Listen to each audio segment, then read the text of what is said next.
particularmente cargada de reflexión, no solo porque termina el año y se hace el balance habitual de cada fin de año, y en términos políticos ha sido un año pero muy intenso, ¿no? Con muchísimas cosas que seguramente quedarán en la historia y serán recordadas de distinto modo según se lo mire desde la historia en los próximos años. Pero también, como es un número redondo, también se acuerda mucha gente y se han acordado muchos medios de comunicación de lo que ha significado aquella jornada del 19 y 20 de diciembre de 2001, cuando caía el gobierno de Fernando de la Rúa y cuando los argentinos muy bien no sabíamos a dónde íbamos, pero sí teníamos más bien en claro hacia dónde no queríamos ir. Exacto. Un poco la consigna que se levantaba por aquellos días tenía que ver con una idea clara de hacia dónde no queríamos volver, pero no había un consenso entre las distintas organizaciones y los sectores autoconvocados, que inmediatamente constituyeron asambleas y empezaron a organizarse de distinta manera. No estaba muy claro hacia dónde íbamos. A mí me tocó, recuerdo, participar del Foro Mundial de Porto Alegre, como varios argentinos que viajamos a Porto Alegre, con un Lula da Silva que ya se perfilaba como el próximo presidente de los brasileros. Y el gran debate era qué pasaba con la Argentina. Allí por enero del 2002, algunos inclusive arriesgaron la idea de estamos en medio de una revolución, esto es la revolución argentina. El concepto tiene reminiscencias históricas lamentables. La revolución argentina fue la que llevó a Onganía a la dictadura que terminó con el gobierno de Ilia, ¿no? No, la fusiladora fue la Libertadora. Por eso, la del 55, la claro. Primera revolución, después tuvo otra revolución, sí es cierto, la de exacto, termina la revolución argentina fue la que, perdón, la que terminó con el gobierno de 66. 66 se va a Ilia, llega a Onganía. Otros hablaban de argentinazo para darle un nombre así importante a lo que venía sucediendo, pero más bien no había mucha claridad en la mayoría de los sectores que se movilizaron, sectores medios, sectores populares, hacia dónde íbamos. Por supuesto que no fue una cosa vertiginosa en términos de que de un día para otro la sociedad se decidió movilizarse. Recordemos que desde el año 95 empezaron a hacerse visibles las primeras demandas concretas respecto del proyecto neoliberal, que se lo empezó a denominar de ese modo, y empezaron a surgir organizaciones de nuevo tipo, desde el punto de vista sindical, pero también desde el movimiento de desocupados, que empezaba a dar sus primeros pasos y empezaba a hacerse visible, y empezaban las primeras represiones al movimiento de desocupados. El movimiento de derechos humanos se expandía y crecía, y distintas organizaciones ya en los 90 empezaban a denunciar los modos de opresión específicos de una etapa del sistema capitalista neoliberal vinculado fundamentalmente a la especulación financiera, que fue continuando el proyecto de la dictadura. Por eso no podemos entender 2001 si no entendemos el año 76, digamos, el proyecto iniciado con el genocidio, que costó desde la represión, desde el propio Estado, el terrorismo de Estado, muchísimas vidas, pero también muchísima represión. Dejó marcas culturales y políticas muy importantes durante los siguientes años, una vez ya recuperado la institucionalidad democrática, y eso empieza a caerse, a resquebrajarse a mediados de la década de los 90, yo diría desde la segunda elección de Carlos Menem en adelante empieza a hacerse visible que el sistema que se proponía como el sistema posible a nivel global en la Argentina solo se sostenía desde el plano represivo. Los niveles de consenso que llevaron a Menem a ganar en primera vuelta, en el año 95, su reelección, empezaron a resquebrajarse. Sí. Entró en crisis también digamos, el núcleo duro de las clases dominantes, y empezaron a confrontar entre sí respecto de cuál era el futuro de ese proyecto que ya se veía no podía sostenerse por mucho tiempo más. Entonces estaban entre los propios sectores dominantes, ¿no? los que pretendían la directamente dolarización de la moneda argentina como solución posible.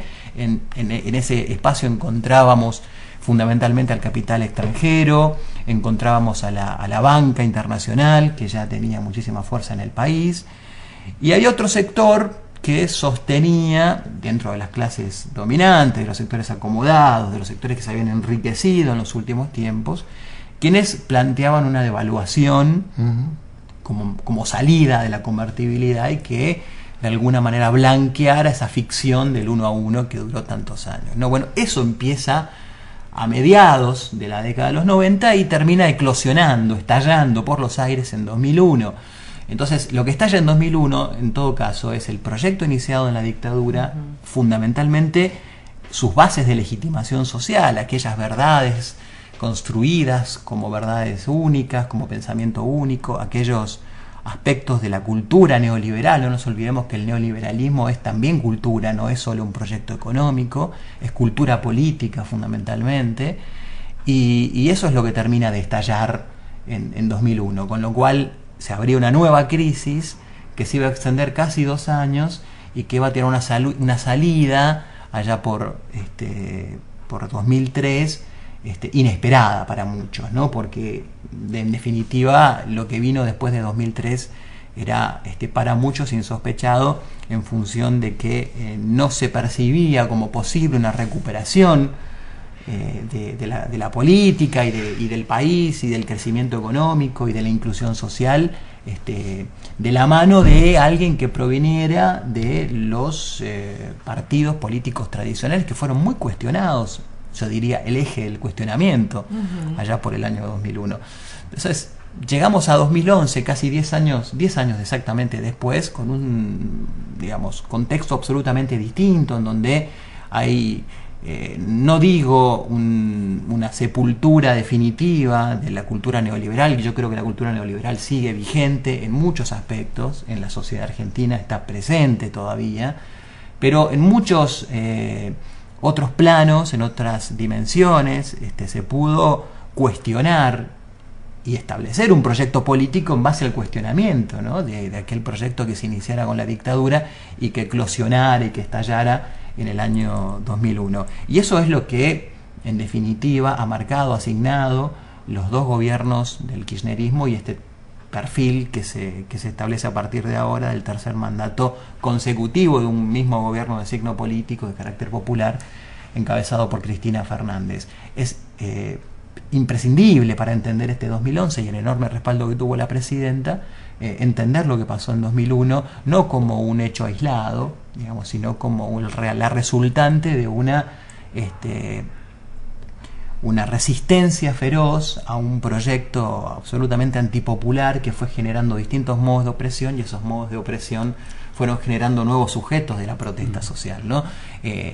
Nadie entendía cuál era el verdadero peso del movimiento de desocupados, de las fábricas recuperadas, de las asambleas, y eran los nuevos sujetos que habían sido las víctimas concretas, ¿no? de aquel proyecto. Y cuando en la Argentina los sectores medios asumen sus intereses de la mano de los sectores populares, cambia la historia. No fueron muchas veces en la historia que esto ha sido así. Generalmente los sectores medios atan sus intereses a los sectores acomodados, porque no quieren de ninguna manera reconocerse como sectores populares y porque su ideal está en otro lado en términos de ascenso social.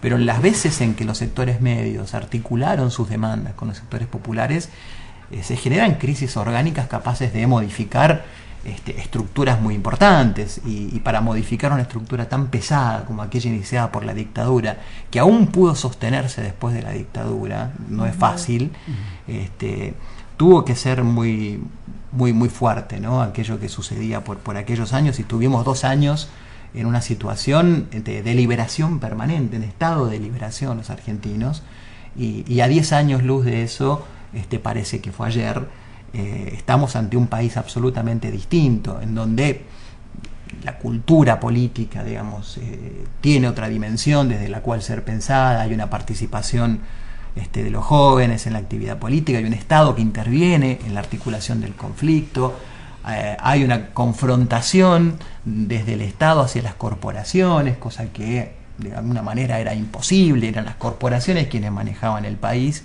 y quienes conducían los destinos del país, fundamentalmente a partir de los dictados de los organismos internacionales de crédito. Todo eso fue modificado y todo eso es el resultado de 2001. Digamos, Kirchner, o el gobierno de Néstor Kirchner primero y Cristina Fernández después, son un claro emergente del estallido del neoliberalismo, que a la par de lo que sucedía en América Latina fuimos a nivel global, si se quiere, el primer lugar del mundo, la primera región del mundo en donde el agotamiento del proyecto neoliberal, de esta especulación financiera feroz, de este capitalismo anárquico, como le llama la presidenta, de este lumpencapitalismo centrado únicamente en la especulación financiera. Bueno, aquí estalla por primera vez en América Latina, y todos los gobiernos que surgen después, que se le parecen cada vez más a sus pueblos, son la emergente de las resistencias al proyecto neoliberal, que arranca con el movimiento zapatista de liberación nacional en México a principios de los 90, y que se extiende por toda América Latina. No nos olvidemos que la resistencia más fuerte al proyecto neoliberal se dio en América Latina, y fundamentalmente a partir de mediados de la década de los 90. Esos reclamos, esas demandas, esa resistencia hacia un modelo que parecía comerse todo, fue lo que posteriormente marcó los ejes desde los cuales se construía la política y se construía el rol del Estado después de la crisis. Digamos, ¿no? Iba a ser imposible que cualquier gobierno que emergiera después de la crisis de 2001 pudiese sostenerse sin cuestionar o sin hacer propias las banderas del cuestionamiento al proyecto neoliberal, ¿no? Y eso hizo, y eso leyó con muchísima claridad Néstor Kirchner primero, y Cristina Fernández después. No quiero decir con esto que es imposible una vuelta al apogeo neoliberal.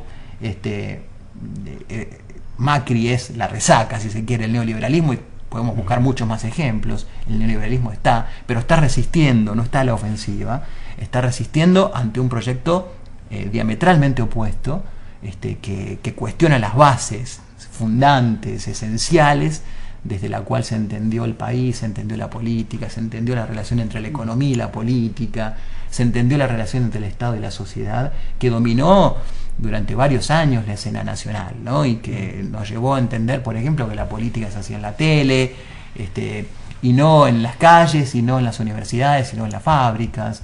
Bueno, todo eso es, en definitiva, lo que uno puede mirar a 10 años. Claro. Pero la mirada debe ser más larga, ¿no? Debe ser a 10 años y debe ser también hacia el 76.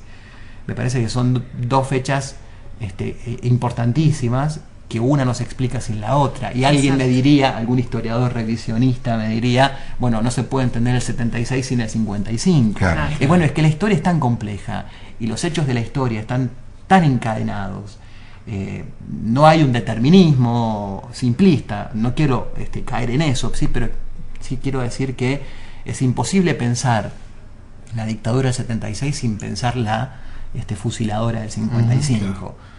Y es imposible pensar el estallido 2001 sin pensar el proyecto que nacía en el 76. Y es imposible pensar esta Argentina de 2011 con equidad, con justicia social, con respeto por los derechos humanos, con valores democráticos y con ampliación de libertades, sin entender 2001.